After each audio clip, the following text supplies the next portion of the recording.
Tonight, still no answer to what killed Michael Jackson after police interview the doctor who was with him when he died, as new details emerge about his eccentric life. I'm Chip Reed. Also tonight, a coup in Central America. The military ousts the Honduran president and sends him into exile. Neighboring nations are threatening to attack. Despite a surge in violence, the U.S. ambassador to Iraq tells us the Iraqi military is prepared to take charge when American troops pull out of Iraqi cities. And this week, sentencing day for Ponzi thief Bernard Madoff, and his victims will have their say. I just want him to hear how he's ruined and destroyed my life. This is the CBS Evening News with Russ Mitchell. Good evening. Russ is off tonight. We begin with new details on the investigation of the death of Michael Jackson. Police have interviewed the singer's live-in doctor about Jackson's last moments, and the family requested and received an independent autopsy. More now from Ben Tracy in Los Angeles. Ben? Chip, still no official word from the Jackson family compound here near Los Angeles about funeral arrangements for Michael Jackson, but we have learned some new details about the final moments of his life. An attorney for the doctor who was with Jackson at the time says that the superstar was found in bed with a pulse before he died. Now, as more and more details emerge about the life and death of Michael Jackson, they are becoming increasingly strange. Michael Jackson's family remains mostly out of sight at their suburban Los Angeles home, where a makeshift shrine to the megastar is growing. We're here because, we love them and we'd like to express that in some way, and this is the only way we know how. Meanwhile, investigators say Dr. Conrad Murray, who was with the singer during his final moments, provided useful information during 3 hours of questioning Saturday. Murray was hired to tend to Jackson during his planned summer concerts in London. Today, the doctor's lawyer says he did not inject Michael Jackson with the painkiller Demerol on the day he died. But many questions still remain. How much medication was Michael Jackson taking? And did a reliance on painkillers contribute to his death? One-time spiritual advisor Deepak Chopra says in 2005, Jackson asked him for a prescription. And he showed me a little bottle of OxyContin. I started to probe and then got to find out that he was probably seeing several doctors who were giving him narcotics. Attorney Thomas Mesereau, who represented Jackson during his 2005 molestation trial, says even after being acquitted, Michael Jackson was never quite the same. He was not constructed, in my opinion, emotionally for a trial like that. However, Mesereau says Jackson was a devoted father who worried about what would happen to his kids if he died prematurely. An ever-increasing number of Jackson associates want to care for the children. Jackson's longtime nanny, Grace Wawarmba, considers herself the children's mother. She is quoted in the Times of London saying Jackson abused prescription drugs and she had to pump his stomach several times. She is also quoted saying that just hours after Jackson died, his mother, Catherine, called her and said, "You remember Michael used to hide cash at the house. I am here. Where can it be?" If Grace's goal was to recreate herself from nanny to celebrity, then, bravo, job well done. But if she had hoped to maintain a relationship with Michael Jackson's children, then that was a pretty stupid move. Now, we're told that the Reverend Al Sharpton is actually on his way to Los Angeles right now to meet with the Jackson family about potential memorial plans. Those could include simultaneous worldwide celebrations of Michael Jackson's life. Chip. Thank you, Ben. In Central America, the military in Honduras staged a coup today, and fast-moving events threatened to explode in the region. Troops took the president into custody and sent him into exile. Kimberly Dozier has the latest. Kimberly? Good evening, Chip. President Obama today called for a peaceful resolution to the political crisis in Honduras. And a U.S. official this evening says that the White House still considers President Manuel Zelaya the duly elected leader of that country. Honduran troops faced off with angry but so far peaceful demonstrators after the Army's dawn arrest and expulsion of President Manuel Zelaya. Momento histórico en la historia. Now exiled to nearby Costa Rica, President Zelaya says troops grabbed him out of bed, beat his bodyguards, and arrested him in his undershirt. His supporters are calling it a coup to prevent him from holding a constitutional referendum today. He says it would have made the government answer more fairly to the people by installing a one-man, one-vote system. His critics say it was about allowing him to run for a second term. The vote had been condemned by the Honduran Congress and the country's Supreme Court. They're backing the military, and one of Zelaya's main congressional critics has been tapped to replace him. The Organization of American States condemned the ouster at an emergency meeting in Washington today, but no one is calling for military intervention, including the Honduran representative, a Zelaya supporter. We're a nonviolent people. We believe strongly in nonviolent means of a political struggle. But Venezuelan President Hugo Chavez is threatening to invade after Honduran troops temporarily detained ambassadors from his country, Nicaragua, and Cuba.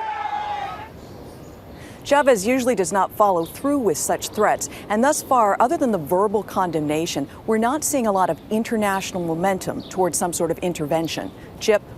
Thank you, Kimberly. Turning to Iraq, it's moving week for the U.S. military. On Tuesday, American forces will pull back from cities, leaving security there to Iraqi forces. Lara Logan reports from Baghdad that things are not quiet as departure day approaches. These are the first moments of chaos following a massive bomb blast inside a Baghdad market last week, captured on amateur video. It is a scene of utter devastation. At least 78 people were killed as they shopped for the evening meal. This just one incident in a week of attacks that's left more than 250 people dead. The worst violence in more than a year here. Iraq's prime minister appealed for national unity, even as he celebrated the withdrawal of U.S. combat troops from Iraqi cities and towns. Maliki has made no secret of his delight that from June 30th, just 2 days away, U.S. forces will mostly be confined to bases outside of urban areas. In the countryside, they can still operate as normal.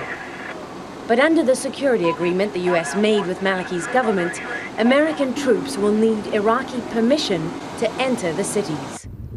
Today in Baghdad, terrorists took advantage of the bad weather to target a U.S. convoy, one of their last opportunities to strike at American troops before they mostly disappear from the city streets.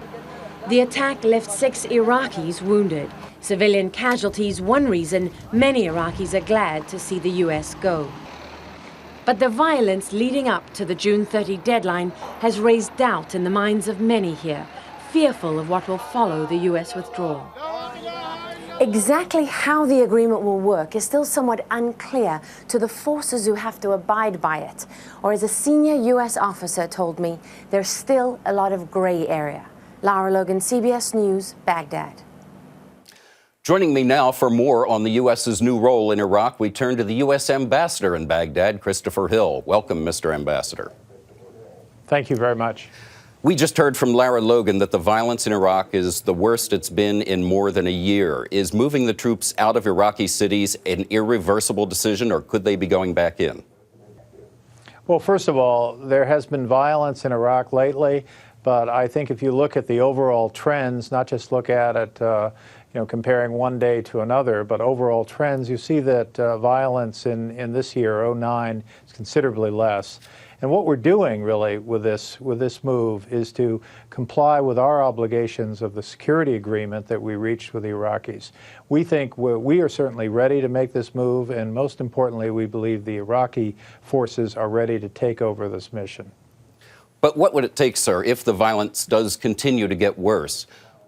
Is there any possibility that U.S. troops could be going back in? You know, in addition to being the world's greatest fighting force, I'd say American forces have also become the world's greatest trainer. And they've been working very hard with the Iraqis to make sure the Iraqis can take up this mission. So we have every confidence that they'll be able to do so. So I don't think there's any need to speculate on what happens if things get rough. We know that things will be difficult at times, but I think we are really ready to move forward on this.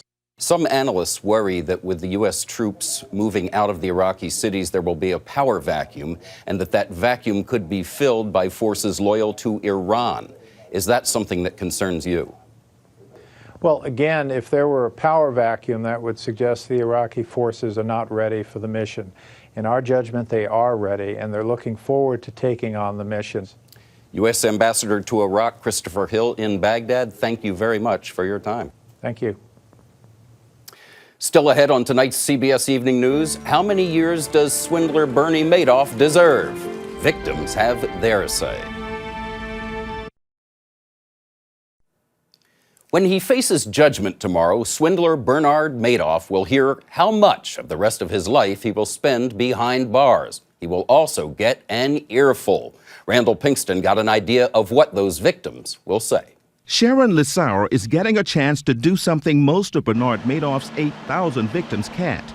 She is one of the few selected to speak at the swindler's sentencing tomorrow. I just want him to hear how he's ruined and destroyed my life. Lissauer says she was wiped out. The savings from her modeling career, plus money her mother left her, were all invested with Madoff last November, just 6 weeks before his Ponzi scheme collapsed. Everyone had so much trust in him, and he betrayed everyone. Lissauer will be one of hundreds of victims expected to jam a federal courthouse when a judge imposes a sentence for what's described as the largest investment fraud case in history. Last week, a federal judge ordered Madoff to forfeit over $170 billion in assets, which essentially means all of his property. And his wife, Ruth, was ordered to give up $80 million of her assets, still leaving her with $2.5 million. Madoff's lawyers say a humane sentence would be 12 years in prison. Federal prosecutors are recommending 150. I would like to see him get a lifetime imprisonment and not in one of the fancy country club jails. Rose and Jack Less, aged 89 and 92, say they invested every penny of their savings, including profits from the sale of their business and home, with Madoff. Now all of it, $800,000, is gone. We started to sell our furniture, some of our things that we value, so that we should have some money immediately. What makes the Lesses case more difficult is that the Securities Investor Protection Corporation, the agency charged with compensating victims who lost money, is using a formula for restitution that will give the Lesses nothing because they've withdrawn money over the years. It's a formula that many say is unfair to the oldest of Madoff's victims. They were victimized, obviously, by Madoff, and now seemingly they are victimized again by the SIPC trustee and essentially the SEC, too. Some of Madoff's clients say they don't really care about his sentence. They just want their money back. All claims must be filed with SIPC by Thursday. Chip? Thank you very much, Randall.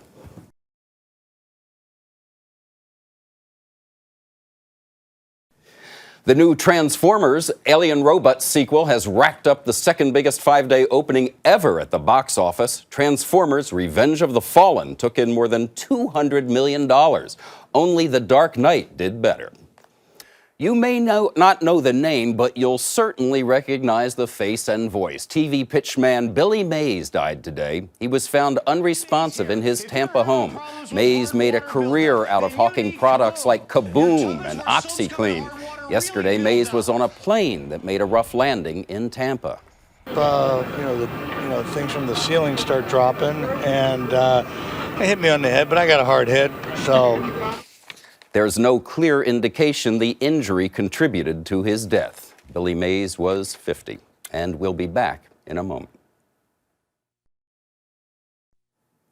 Iranian riot police used tear gas and clubs to disperse an estimated 3,000 demonstrators in North Tehran today, the first major protest in 5 days. Iranian musicians and artists in this country are expressing their anger over what's happening the best way they know how. Here's Seth Doan. What do we want? Justice! A show of solidarity by candlelight, Justice! On canvas, and in concert.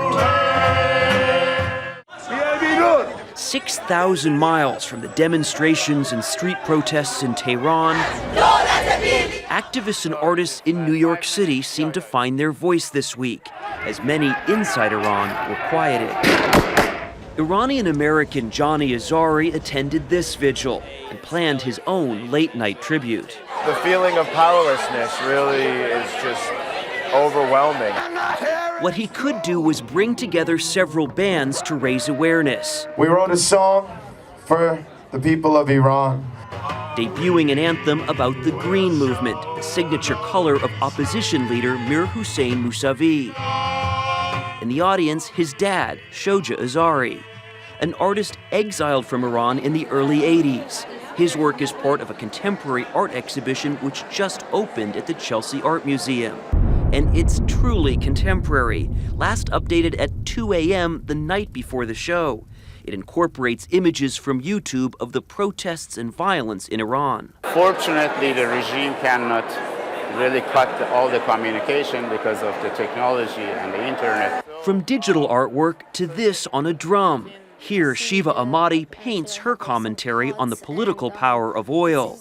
In Iran, she was forced to self-censor. It was very frustrating. You're an artist, you put your heart there, you're doing what you believe in, but then you never get to show them. But here, through September, is the chance for 56 artists to show their work. 35 of them still live in Iran, where their art is considered subversive. The main idea behind the show was to really defy stereotypical perceptions that the people have of a country like Iran. Till Felroth is co-curator of this exhibit, originally planned to mark the 30th anniversary of the revolution in Iran. None of us are able to go to Tehran right now and be on the street demonstrating, but I feel through our work what we can do here to raise awareness, provide a platform for people to speak out. A platform and a voice that many inside Iran are still hoping to find. Seth Jones, CBS News, New York. That is the CBS Evening News. Later on CBS, 60 Minutes. Thanks for joining us this Sunday evening. For Russ Mitchell, I'm Chip Reed, CBS News in New York. Katie Couric will be right here tomorrow night. Good night.